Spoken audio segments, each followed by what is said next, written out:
ایران امریکہ کشیدگی میں پاکستان کا متحرک کردار، بھارت کی خاموشی سفارتکاری نے واشنگٹن کو مایوس کر دیا، مودی سپلائی چین تک محدود، پاکستان عالمی امن کا ضامن بن کر ابھرا، ایشیا ٹائمز کی رپورٹ سامنے آ گئی۔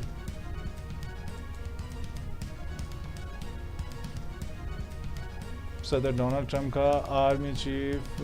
فیلڈ مارشل سید عاصم منیر سے ٹیلی فونک رابطہ، ایران کے خلاف نئی حکمت عملی یا مذاکرات کا نیا راستہ،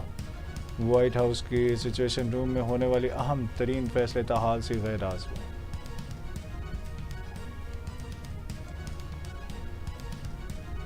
وزیر اعظم محمد شہباز شریف اور فیلڈ مارشل عاصم منیر کے دورہ مشرق وسطیٰ کا ایک اور مرحلہ مکمل ہو گیا۔ وزیر اعظم کی وطن واپسی کے فوراً بعد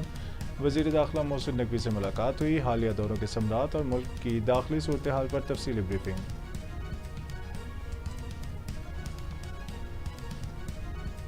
اسرائیلی فوج کی لبنان جنگ بندی معاہدے کی سنگین خلاف ورزیاں، جنوبی لبنان کے متعدد علاقوں پر گولہ باری اور فضائی حملے جاری، اسرائیلی حملے میں یو این امن مشن کا فرانسیسی فوجی جاں بحق ہو گیا، اقوام متحدہ کا عالمی برادری سے فوری نوٹس لینے کا مطالبہ۔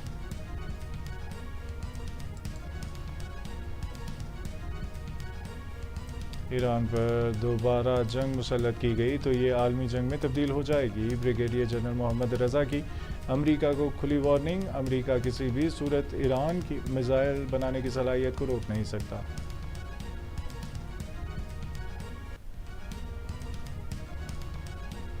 خلیج میں کشیدگی کا نیا رخ، امریکہ کا ایرانی تجارتی جہازوں پر قبضے کا منصوبہ منظر عام پر آ گیا، تہران نے بھی ابنائے ہرمز میں سخت بحری قوانین نافذ کر دیے، لبنان جنگ بندی کے بعد پیدا ہونے والی نرمی ختم کر دی گئی۔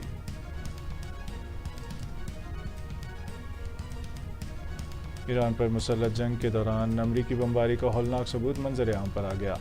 روسی میڈیا نے ایرانی اسپتال پر حملے کی ایک اور ویڈیو سامنے آ گئی۔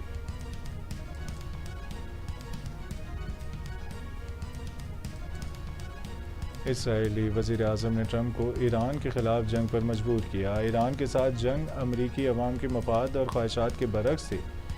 کیملا ہیرس کی صدر ٹرمپ پر کڑی تنقید۔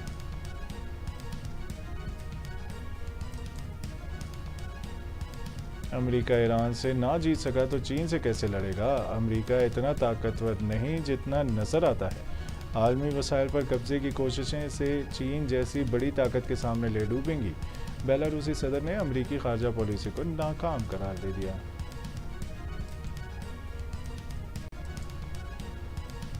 ملک بھر میں بادلوں کا راج، پنجاب، خیبر پختونخوا اور کشمیر میں بارش اور ژالہ باری، بالائی علاقوں میں خوشگوار موسم کے ساتھ ساتھ لینڈ سلائیڈنگ نے مسافروں اور سیاحوں کی مشکلات بڑھا دیں۔ اور لاہور کی سڑکوں پر ایتھلیٹکس کا راج، لبرٹی چوک پر وزیر اعلیٰ پنجاب نیشنل میراتھن اور سائیکلنگ ریس کا انعقاد کیا گیا، ہزاروں شہریوں کی بھرپور شرکت، انتظامیہ کی جانب سے سیکیورٹی اور طبی امداد کے فل پروف انتظامات۔